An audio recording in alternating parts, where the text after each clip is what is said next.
Hello viewers, हम हल कर रहे हैं कक्षा 9वीं गणित का ब्रिज कोर्स और आज हम इसमें हल करेंगे पेज नंबर 63 और 64 पर दिए गए कार्यपत्रक 17 और 18 का फुल सॉल्यूशन।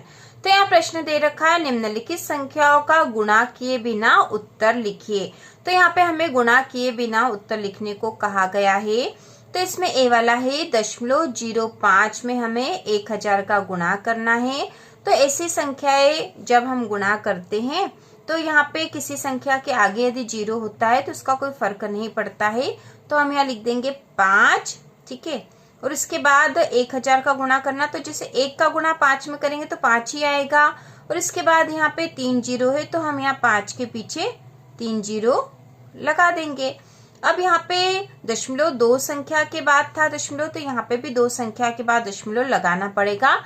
तो ये 50.00 जिसका मतलब है कि आए हैं 50, क्योंकि दशमलव 00 से कोई फर्क नहीं पड़ता, तो यहाँ उत्तर आए हैं 50।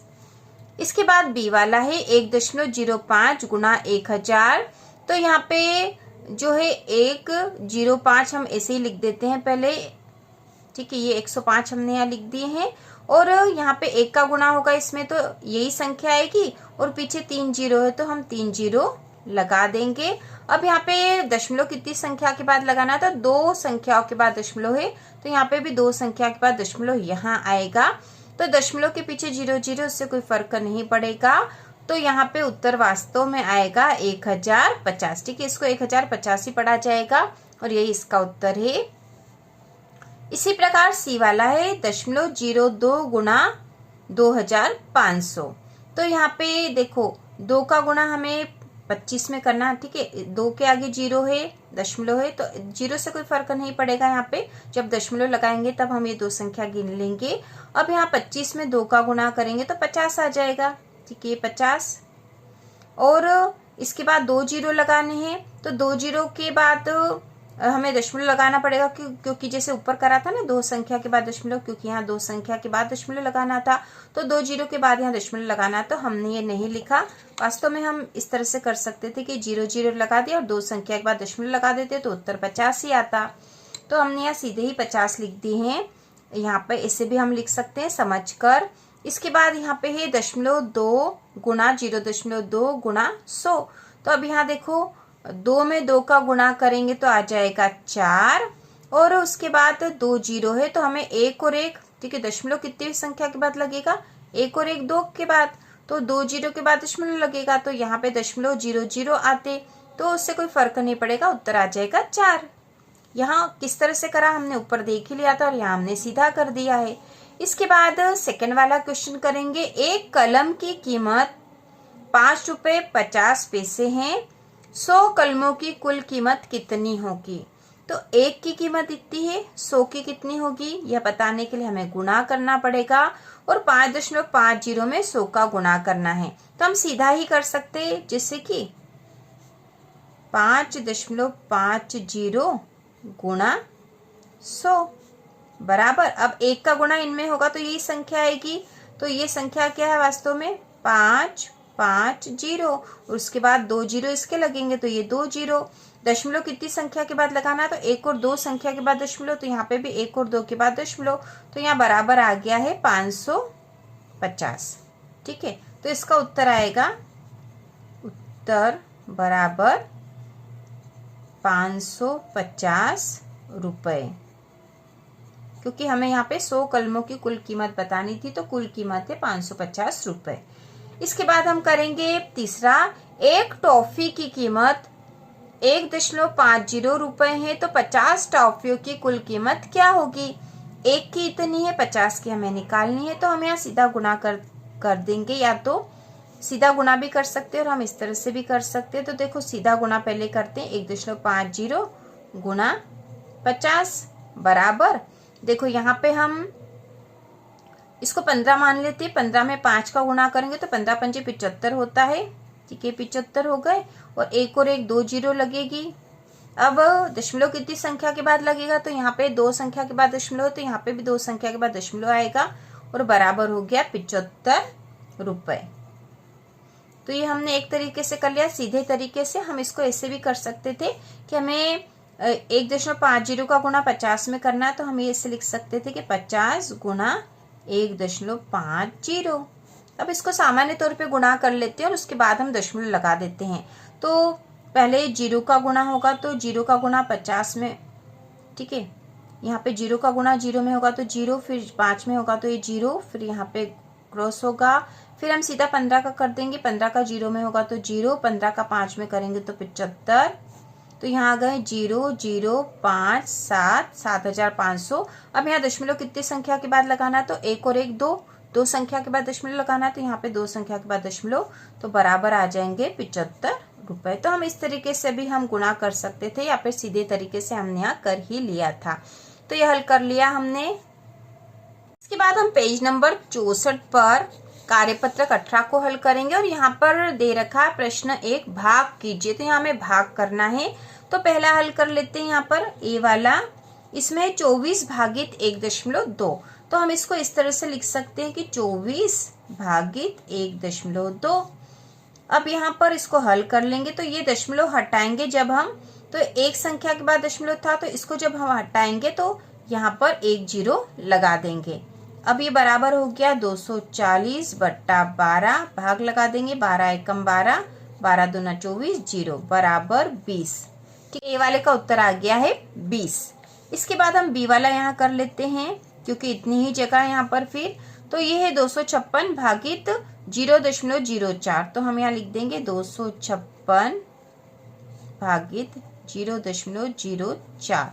अब ये दशमलव हटाएंगे तो ये 2 संख्या के बाद दशमलव था, तो जब ये दशमलव हटाएंगे तो ऊपर 2 0 लगाने पड़ेंगे। तो ये दशमलव हटा दिया हमने और 2 0 लगा दिए। तो अभी हमारे पास संख्या क्या हो गई, देखो 2, ठीक है, ये हो गई है 25,600 और बटा 4, क्योंकि यहाँ पे आगे 0, इससे कोई फर्क नहीं पड़ेगा। अब इनको आपस में काट सकते हैं, तो काट देंगे। 4 एकम 4, 4 छंग 24, एक बचा है 16 हो गए, 4 चौक 16 और 2 0, तो बराबर आ गए हैं 6,400 उत्तर आएंगे इसके। इसके बाद हम करेंगे सी वाला। तो हम यहाँ लिख देते हैं सी वाला। तो सी वाला क्वेश्चन है 81 भागित 0.09। तो हम यहाँ लिख देते हैं 81 भागित 0.09। तो इसको भी इसी तरह से करेंगे, दशमलव हटाएंगे तो ये 2 संख्या के बाद था, तो ऊपर 2 0 लग जाएंगे, बराबर हो गया है 8100 भागित 9, भाग लगा देंगे, 9 एकम 9, 9 9 81, फिर 2 0, बराबर आ गए हैं 900। इसके बाद हम डी वाला हल करेंगे। तो डी वाला जो क्वेश्चन है वो है 121 भागित 0.011। तो हम यहाँ लिख देते हैं 121 भागित 0.011। ये दशमलव हटाएंगे तो ऊपर कितने 0 लगेंगे, तो यहाँ 3 संख्या के बाद दशमलव था, तो ऊपर 3 0 लगेंगे। अब यहाँ पे हो गया है ये 121, फिर 3 0 भागित, अब यहाँ पे आगे 0 से कोई फर्क नहीं पड़ेगा, तो यहाँ हम सीधा लिख देंगे 11। 11 का भाग लगा देंगे तो 11 एकम 11, यहाँ हो जाएगा 11 एकम 11, एक बचा, एक ऊपर से उतारेंगे तो 11 हो गया, फिर से फिर 11 एकम 11 और 3 0, तो बराबर आ गया है इसका उत्तर 11,000। इसके बाद ई वाला करेंगे। तो ई वाला क्वेश्चन हम यहाँ हल कर लेते हैं। तो ई वाला है 680 भागित 0.2। तो हम यहाँ लिख देते हैं 680 भागित 0.2। तो ये दशमलव हटाएंगे तो ऊपर 1 0 लग जाएगा। अब ये यहाँ हो गया है 6,800 बट्टा 2, भाग लगा देंगे, 2 एकम 2, 2 तिया 6, 2 चौक 8, 0 0, बराबर आ गया है 3,400। ठीक है, तो ये हो गया है। इसके बाद हम ई के बाद एफ वाला करेंगे 11 भागित 0.11। तो एफ वाला यहाँ कर लेते हैं 11 भागित 0.11। तो ये दशमलव हटाएंगे तो ऊपर 2 0 लगा देंगे। तो अब हमारे पास आ गए हैं 1100 बट्टा 11, भाग लगा देंगे, 11 एकम 11, 11 एकम 11, 0 0, बराबर उत्तर आ गए हैं 100। ठीक है, तो इस प्रकार से सारे प्रश्न हल कर लिए हमने। इसके बाद हम करेंगे जो सेकंड वाला क्वेश्चन यहाँ दे रखा है। एक व्यक्ति ने कुल 225 रुपए की कुछ टॉफियां खरीदी। यदि एक टॉफी की कीमत 1.5 रुपए है तो बताइए कि उस व्यक्ति ने कुल कितनी टॉफियां खरीदी। तो उसने कुल इतने रुपए की खरीदी और एक टॉफी की कीमत इतनी है। तो यदि हम कुल रुपए में से एक टॉफी की जो कीमत आई थी उसका भाग लगा देंगे तो हमें पता चल जाएगा कि उसने कितनी टॉफियां खरीदी। तो हम इसको हल कर लेंगे। यहाँ पे आ जाएगा 225 बटा 1.5। अब ये दशमलव हटाएंगे तो ऊपर लग जाएगा 0 बराबर 2250 भागित 15। भाग लगा देंगे 15 एकम 15, फिर यहाँ हो जाएगा 15 एकम 15, 16 17 18 19 20 21 22 7 आए, ऊपर से उतरा 5, 75 हो गए, 15 पंचे 75 और ये 0 लग जाएगा बराबर 150। बराबर आए हैं 150। तो 150 यहाँ पर क्योंकि कितनी टॉफियां खरीदी ये बताना था तो 150 टॉफियां आएगा। यहाँ पर 150 टॉफियां उसने खरीदी थी। तो यह इसका उत्तर है। उत्तर बराबर 150 टॉफियां। तो इस प्रकार से हमने पेज नंबर 64 के कार्यपत्रक 18 को भी पूरा हल कर लिया है। तो इसी प्रकार के और वीडियो देखने के लिए, कक्षा 9वीं के गणित की संपूर्ण तैयारी करने के लिए चैनल को सब्सक्राइब कीजिए।